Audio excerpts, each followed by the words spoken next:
Hey, welcome to another great episode of the Real Deal podcast. Let's get it.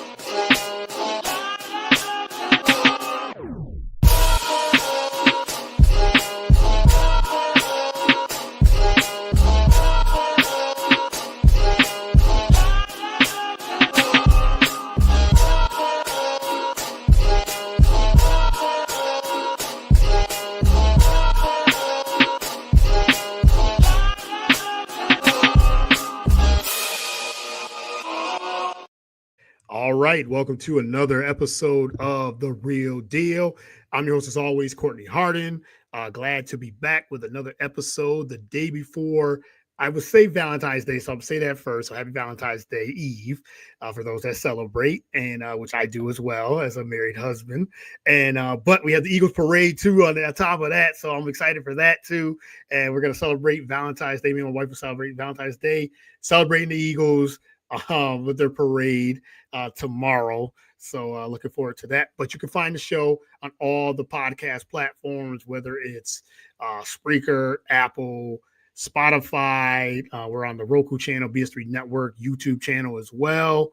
And also on Twitter, Facebook, Instagram, and all the platforms there. So well, I'm not going to keep my guest much longer waiting in the wings. I've been very excited to have her on the show for the first time.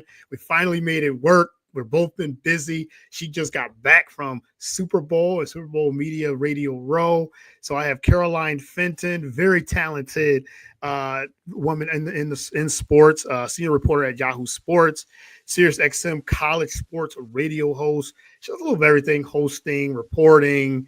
You have to say it on Radio Row. So the list goes on and on. The resume is strong and long. So Caroline, welcome to the show. Really appreciate it. Happy to be here. And like I told you when we were getting introduced, apologies for my dog barking in the background.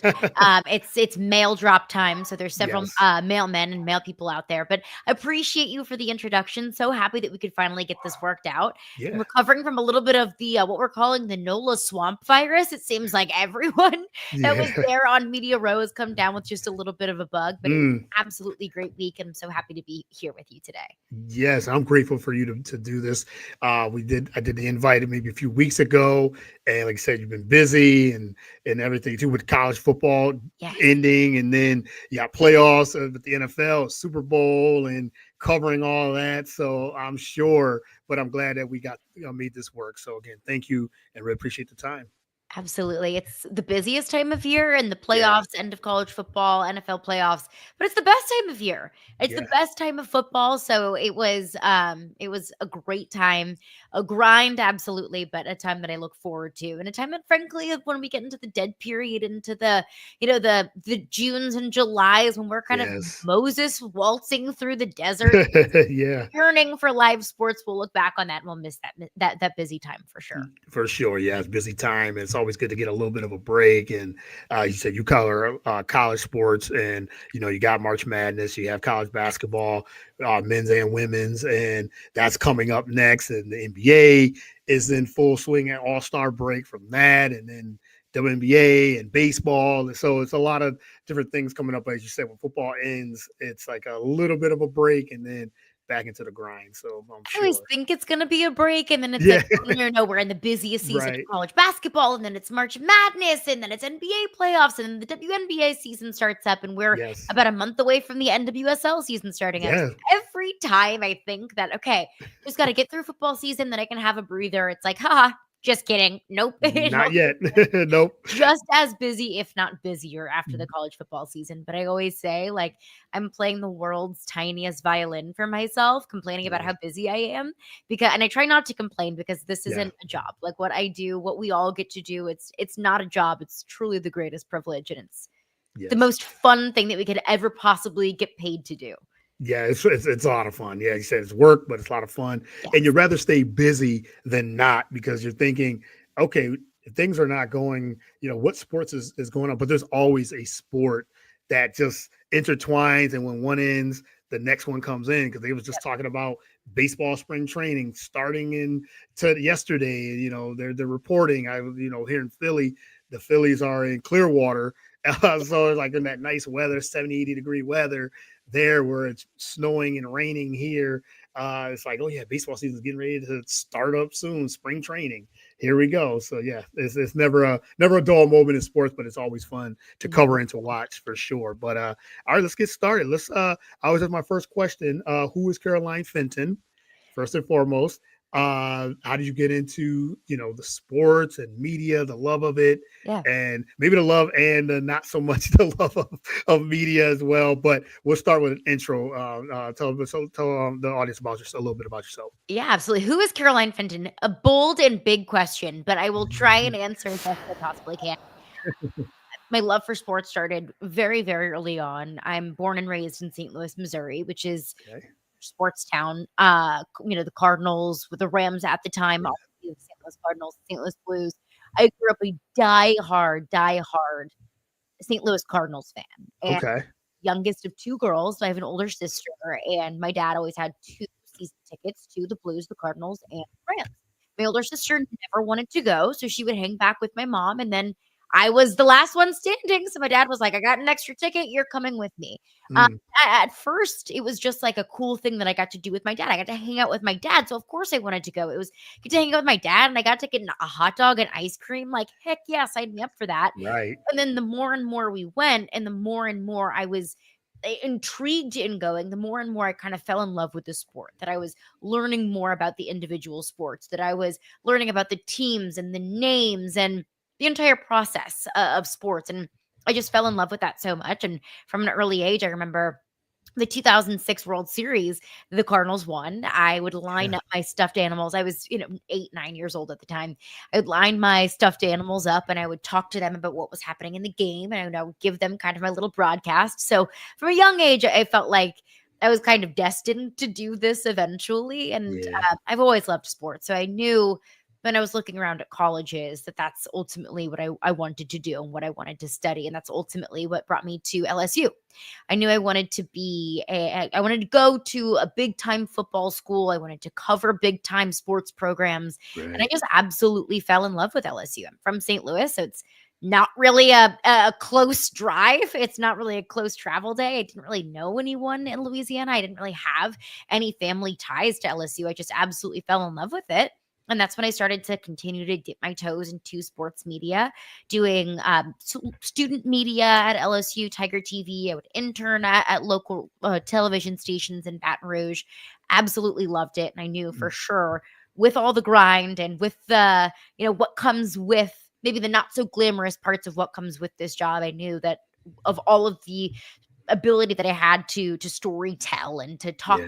to people and go to cool events, that all of the maybe not so glamorous things were totally worth it. And I knew that that's ultimately what I wanted to do. So I had a great 4 years at LSU. I learned a lot, got to cover, Joe Burrow and Jamar Chase and Mm, Justin Jefferson. And I got to cover the LSU baseball teams. They went on a run in 2017 to the College World Series final.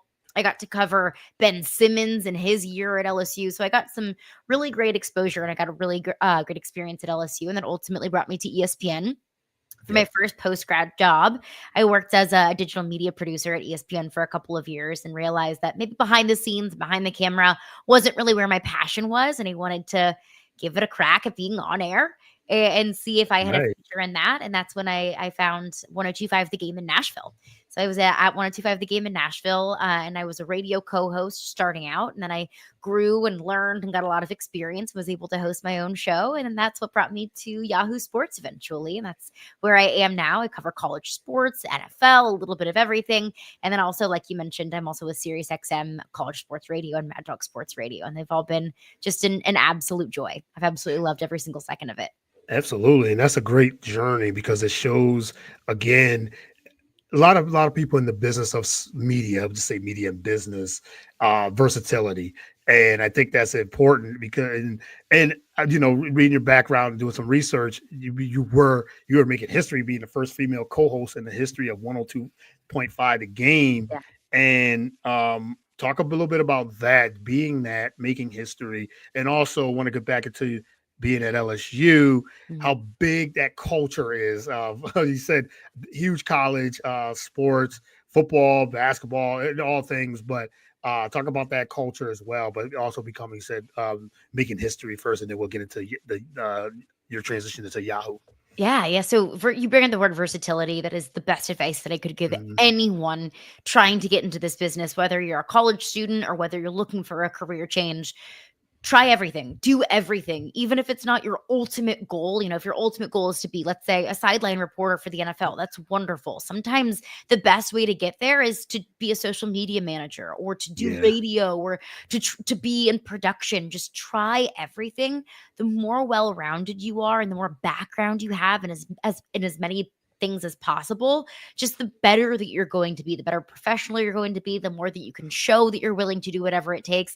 You have just a better understanding of the business as a whole. So versatility, I think, is one of the most important things in this business. But being the first female on air at 1025 The Game, something I take a lot of pride in. Whenever I was hired, it was something I took a lot of Right. pride in, and still something that I take a lot of pride in now, because since I became the first female voice on 1025 The Game, there was another female that was hired at the radio station, and there was another female that was hired at Mm, another radio station in Nashville. So it just feels like this community of women in radio, specifically in Nashville, but really nationally, has grown so much. So if I could play even just the teeniest, tiniest part in that, yeah. I've done something important, and it's been a job well done. So it was intimidating, not gonna lie, and I do feel like at my time there early on and really throughout my entirety of my experience at 1025 and really now, as a woman, you have to prepare twice as much. You have to work twice as hard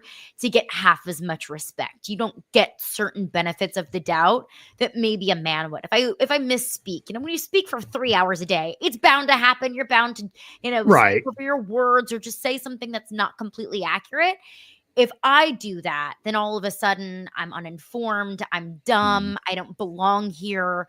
If a yeah. man might do that, and I don't want to make a blanket statement here, but this is just something that I've noticed.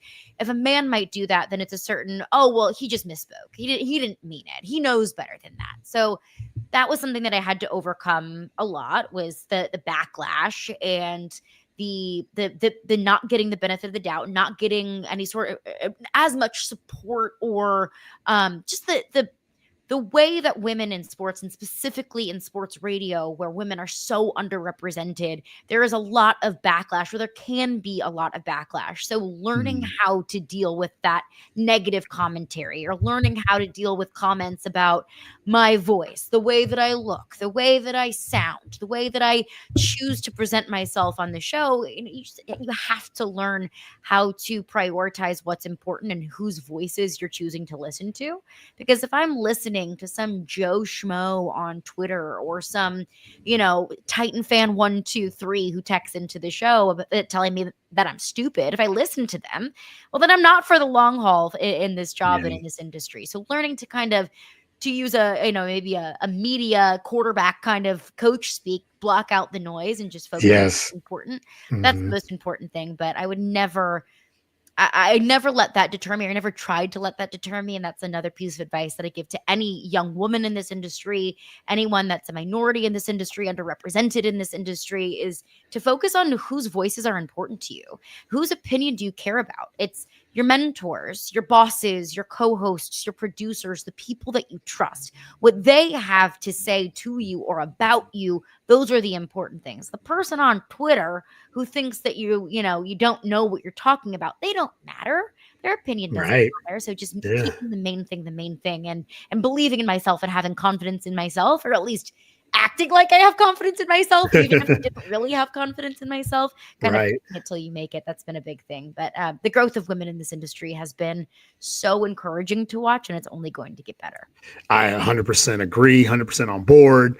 I'm a big, huge advocate of women in sports and the Thank growth, you. and we've seen it growth in media, sports, and business, and all those things. I really try to push that even more, because you're right.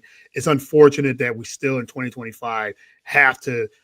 The people still talk about women don't belong here and this and that, and it's like, well. It's well, it doesn't matter because they're here. Women are here, and they're here for to stay, and they're here to you said break through, continue to break barriers, continue to break boundaries, and everything too. I always hope that we can come to a point where it doesn't matter if it's a woman or a man or whoever's qualified the best for this position, this job gets. I know it's a very optimistic way to look at it, but again, I'm glad that like you and others are just saying, as you said, we just move on. Like Bill Belichick said, we're on to this next one, On on to to Cincinnati. on to Cincinnati, right? So, but you said the main thing's the main thing. It is you Yeah. just you block out the noise and you move forward. And I'm glad that does it. And that was going to be one of my next questions, but you did answer it about the growth of women in Yeah. sports. But I mean, and it's good advice. It was great advice that you said about that. So you got a couple of comments here. Nathan Sandra said he met you at Radio Row in person when Oh, he was with yes. Annie Agar during the segment with Jordan Love. So he says you are the Yes. best at it. So yes, for Oh, sure. Yes, yes. Thank you for the comments. Thank you for tuning in. Really appreciate that. But yeah, you're right. I think it's great advice for people that are trying to get in, especially uh, women or people of my you said people of minority, anything like that, getting into this business. How it is a cutthroat media business, and that you just kind of said you just block out the noise and you yeah. continue to push forward. I think that's real great advice. Let's talk about your journey Oh. into Yahoo Sports or where you are today. Talk about how that process came about and how has it been being with Yahoo Sports? It's been truly, truly wonderful, and I'm not just Yeah. saying that because there might be, some bosses that are higher ups that might be listening to this. I mean it so truthfully and wholeheartedly. It has been such a wonderful and easy transition for me. I work with wonderful people. I get to do such fun work. I'm encouraged to come up with ideas and be creative and try things, and if they don't work, then that's okay. We won't do it again, and if it does work, then wonderful. Let's try and make it work even better. So Yeah. it's been a really wonderful and uplifting, supportive, and creative group of people. And another piece of advice is to always keep up with your people and Mm, to always never burn bridges, always to keep up with your relationships, because that's one reason why I made my way to Yahoo Sports. I was at 1025 The Game in Nashville for just over 3 years, and I got a call from one of my former bosses at ESPN who had made his way over to Yahoo Sports and said, "We're looking to expand our on air talent, and we're looking for someone who we believe that you would be a great fit." So having that relationship with him and that connection with him and continuing to keep up with him and sending each other things on Twitter, texting each other back and forth, Merry Christmas, a happy birthday. It's little things like that that can be so simple that might go a yeah. long way. And you never know when and if that person could potentially get you to that next step or give you a great opportunity. So that's how I ultimately got to Yahoo Sports, was a former connection that I had from my time at ESPN. And it's been awesome. What they're building at Yahoo Sports is really, really fun. They're bringing in super knowledgeable and creative people. There's been so much investment, financial investment or just investment as a whole into building the sports side of Yahoo, and it's a really an honor and a privilege to be part of it. Yeah, and Yahoo is, I mean, the brand name of Yahoo just it's been for a long time, you're right, it has expanded their sports department, and Mhm. it's still, and it's a big brand, it's a known brand and company, I should say, that covers a lot. I mean, covers all sports, and you're a big part of that too. So congratulations Thank on you. yeah, getting there and doing your thing with Yahoo. And also, you said you cover college sports Yeah. as well on radio. Talking how you got into the Sirius XM as well, and you said that the versatility is just tremendous. Oh, thank you. And I've always said, if you can do radio, you can do anything in this life. If Yeah, you can fill 3 hours of airtime, then right. you can get anything else covered. And that is no disrespect whatsoever to reporters that grind physically, mentally, emotionally, all of the above. It's all hard. It is all difficult. But if you can fill 3 hours of airspace, that is at 3 to 4 hours of airspace. It's pretty impressive to do. Yeah. SiriusXM is another opportunity that I got from someone that I knew. I actually got an opportunity from someone that I knew from LSU, and I was at SEC Media Days for 1025 The Game just a couple of years ago, and I went on their radio show, and we were just going back and forth debating: is Kentucky going to be good? Are we giving Texas A&M just a little bit too much credit? And we had such a good and organic and fun conversation that he said, "Hey, again, we're looking to add, maybe some younger talent, maybe just Right. to change up the rotation a little bit. Would you be Mhm. interested in coming aboard at Sirius XM? And I was like, heck yeah, I would. Yeah, yeah. So I've been there about 2 years, and it has been so fun. Kind of getting to continue to do radio even when I stepped away from 1025, getting to meet so many new people. It's crazy. At Sirius XM, we could hop onto a show, and I have a 3 to 4 hour show with someone that I've never met in person before. And we've Mhm. only talked to Yeah. each other over Zoom or on the radio. So that's an interesting dynamic, a challenging dynamic, but also a very, very fun one. It's a really cool and fun community. Yeah, it is, and you said the connections that you've developed over the years, and you said not burning bridges. I think that's another important advice of when you build connections and you have the networking. It sometimes comes right back and helps you out on your journey. So, how important is that, the networking and having these connections, and it's over the years, and then next thing you know, someone might be hiring you. A couple years later, or they run into you, say, oh, I know someone that would love to have you on, or love to, to pick your brain about something, Yeah. or to do that. How important is networking and connections when it comes to media in general? It is so important. And I Hmm. do think, because I was talking to some students at LSU just a few months ago, kind of just helping them along their journey. And they were talking about how networking can be a really intimidating word. And I get Right. it. Like when I was sitting in your shoes, 19, 20, 21 years old, the term networking just felt so intimidating that it had to be something very formal. And I said, no, networking is just meeting people and Yeah. talking to people and following them on Twitter and connecting with them and continuing those conversations. It doesn't have to be something cold and rigid where you have to go to like a formal networking event. But relationships are so, so, so important in this business, in life as a whole, but Yeah. of course in this business as well. I always compare it like to coaching trees. Whenever a coach might get a job, he'll bring his coordinators with him, offensive defensive coordinators with him, or position coaches. And then those position coaches get jobs and they bring their kind of group with them. So you have kind of a coaching tree. Media is very, very similar. Someone might get a job somewhere else and they might say, hey, I know someone that would be a great addition to this team. Not poaching, but more so opening the doors to new opportunities, and kind of always kind of staying in the background there. So networking is so important, but also important to remember networking isn't everything. A person that you might know could get you in the door, but Mm. your work ethic and your abilities and your willingness to try new things and to Yeah. work really, really hard, that's what gets you the job and keeps you the job. So networking, obviously very, very, very important. Take care of your people, keep up with your people. But it's you ultimately that's going to hold down that job. And then you also will get the opportunity to bring people in and continue your network and do to others what someone might have done for Mhm. you. If you have those skins on the wall and have the respect of those ahead of you, they'll say, okay, well, if Caroline or so and so, if Courtney loves this person, then hey, then we trust them. So that's always important to uphold that reputation that maybe somebody would have sold for you. Yeah, yeah, for sure. Yes, you're right. And the ones that helped you, and then you have now you can reach out and help others too that want to reach out to you, and you can use your experiences or your I guess abilities and things like that to help to extend that help to someone else too. Yeah, I think that's part of networking. I think Totally. that's a very important part of networking. All right, I'm gonna got a couple more before I let you go. I've been loving this conversation and everything too. But I wanted to ask you about the state of media and the state of journalism, and as we talked about earlier, how networking and is important.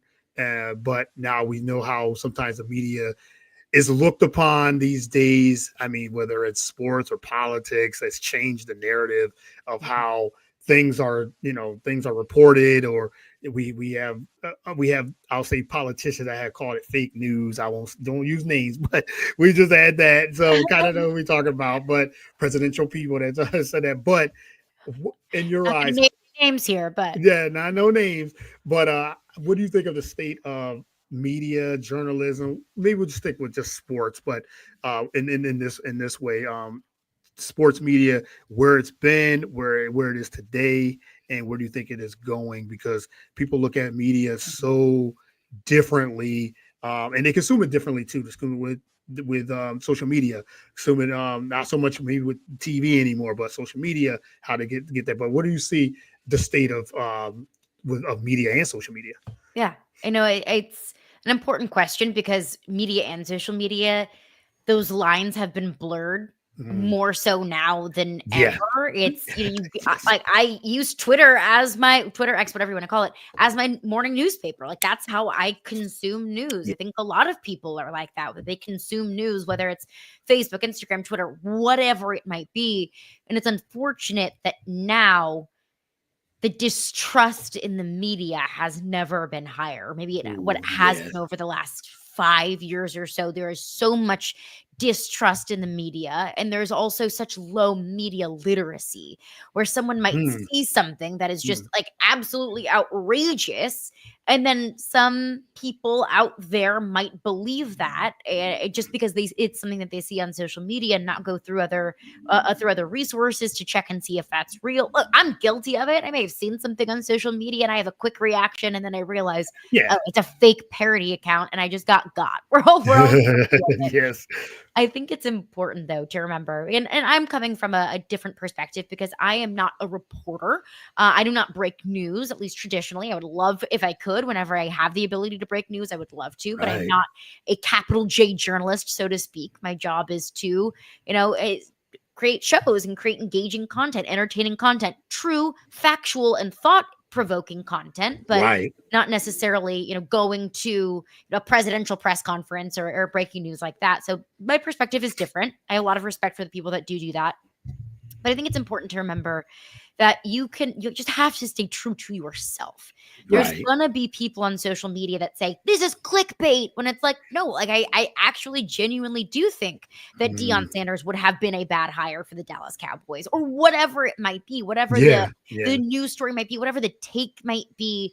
A lot in radio we hear like hot takes, you're just doing this because it's a hot take. And no, if you genuinely believe that and you genuinely can drive a thought-provoking and engaging conversation, and you can provide enough facts and statistical backup to say this is my thought, this is my opinion, this is my take, and this is how I got there, and this is why I think this, then you're not wrong Yeah. in any Right. sort of way. That essentially in our jobs we get paid to have those opinions, we get paid to support those opinions. So you have to stay true to yourself, what you think the audience or the readers are going to be interested in, doing your research, doing your homework, supporting those facts, supporting those opinions. I think those are all so important. There's always going to be the trolls on social media who might say you might have Yeah. an ulterior motive, but as long as you're being truthful and as long as you are being genuine and as long as you are keeping the facts in mind and the audience's best interest, audience raters, so on and so forth, their best interests at heart, man, that's you can at least end the day and say, I did my job. I was being truthful, I was being factual, and I was creating content that I thought was thought provoking. Yeah, for sure. Yes. And like you said, authentic, being yourself, your authentic self. Because yes, people will know anything that's phony or fake. Yeah, And we said you have the trolls out there, but if you're being authentic and you're proud of the work that you put out, the content that you put out, I think that's at the end of the day, that's what it's about. And if it's true, factual, and authentic, there's nothing to worry about. I agree with that as well. All right, just two more, and I will let you go. I wanted to ask you about Radio Row uh-huh. and how was that experience for you? As you said, your first time on Super Bowl Media Row, and they call it me. It used to be Radio Row, it's Media Row because it's changed over the years. But how was that experience for you? As we were talking before we recorded, I did my first was last year in Vegas, so you got to go to New Orleans, and I saw the content you put out. Again, great content and Thank things you. like that. So yeah, great interviews. It's so engaging. It's It's a lot. a lot of work, but it's fun. But I think when people think of it, they were asking me, "Was it fun?" It's like, yeah, I got a chance to have fun, but it's work too. It's a lot more work than anything. But I wouldn't trade it in for the world. But how was your experience at this year's Super Bowl Media Row?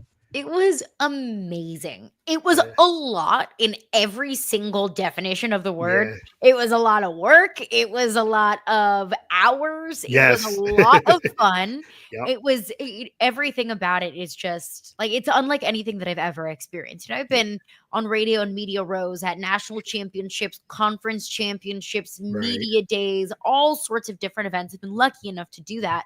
The Super Bowl, obviously, it's the Super Bowl, but it Yeah. is so much bigger than anything else that I have ever experienced. Just the sheer number of sponsorships, like Bounty, the paper towels, had a full like house that they constructed, a Yeah. two-story structure when they had darts, they had several TVs, they were giving out thousands and thousands of wings throughout the week. Like everyone was carrying around a little Bounty box of wings. It was, and that is just one of so many examples of like these massive structures that were built. Like for Yahoo Sports, we had a car on set, a whole Toyota Right. truck on set. It is just huge, the amount of money invested into it, Yeah. the people that you see, a ton of athletes and NFL players going around.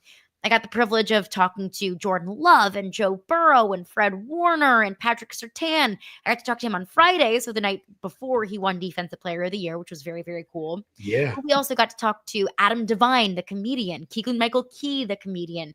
There are social media stars, TikTok stars, movie stars. Like it is like everyone, anyone and everyone was there. So it was just an amazing experience. I got to go to opening night as well, which was Oh yes. Yes.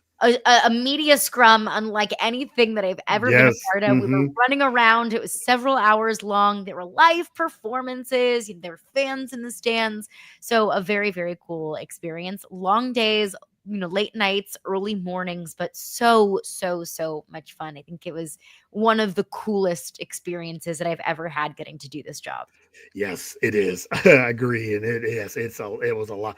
I didn't know what to expect, and just like that, like you said, it's a lot of work. It is a lot of fun. It said the opening night, and then we went to the media dinner. We got to do that last Yeah. year. It was so much, and as you said, interview after interview, people just coming in. You're like, oh my goodness, this person from athletes to entertainers to social media, people at social media, and yeah, and content creators, a lot of different people, and we're like, hey, you guys want to interview? Or they're promoting something, or they have this to a book or something. They want to, they just want 5-10 minutes of your time. We're like, sure, Yeah. because our network had a booth last year, and that's what it was. We had scheduled interviews, but then we also had interviews like you probably said. People were just coming up on the set, and I was like, oh, okay, you guys got 5-10 minutes. It's like, sure, why not?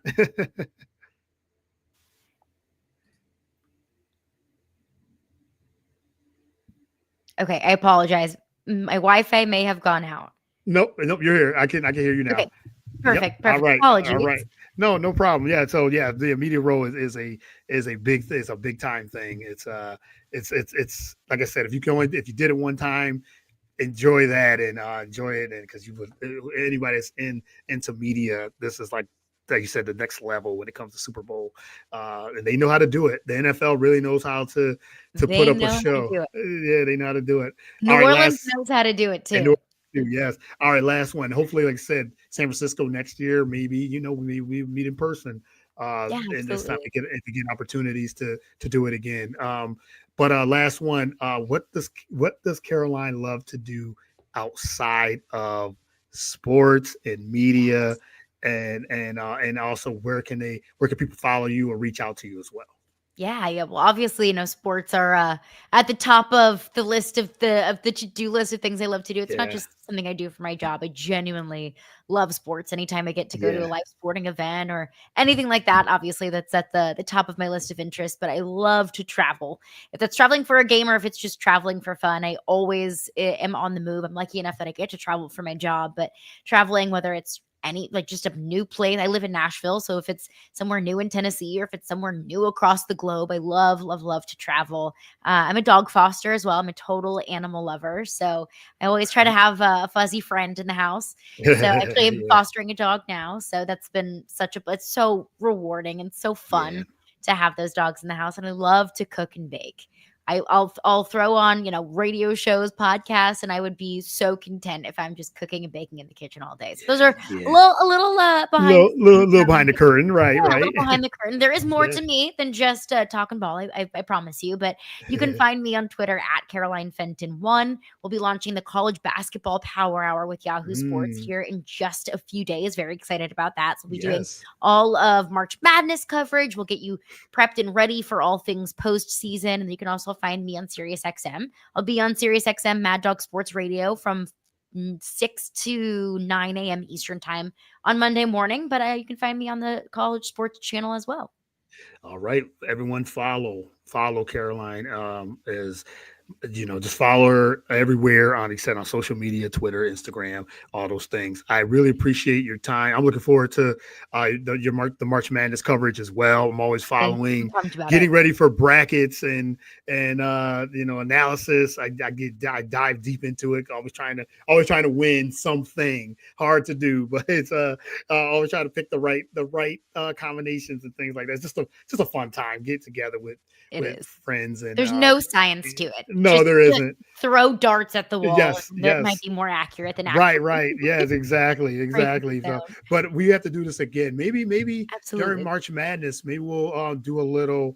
I always do a March Madness like during the week preview and what your expectations and things like that. Maybe I'll hit you up and we'll do something like that if That time would be permits amazing. that as well. So yeah, so looking forward I'd to love that. that.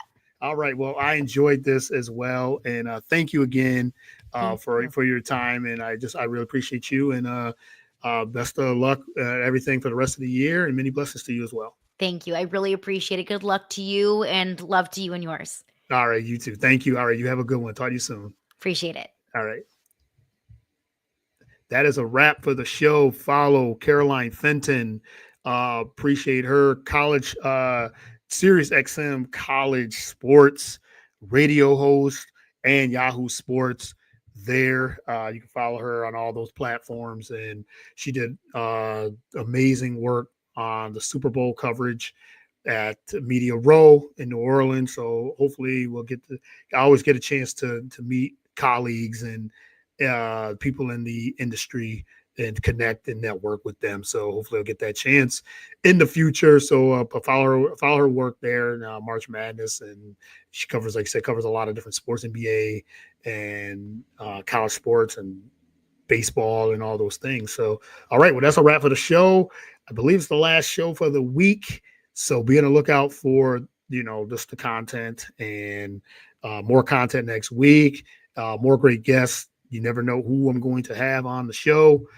Just reaching out to the best guest as I can get. So appreciate all the support, all the love, all the retweets, all the likes, all those things. It's just I'm so thankful and grateful for everyone that tunes in each and every time I'm on air. All right, that's a wrap for the show.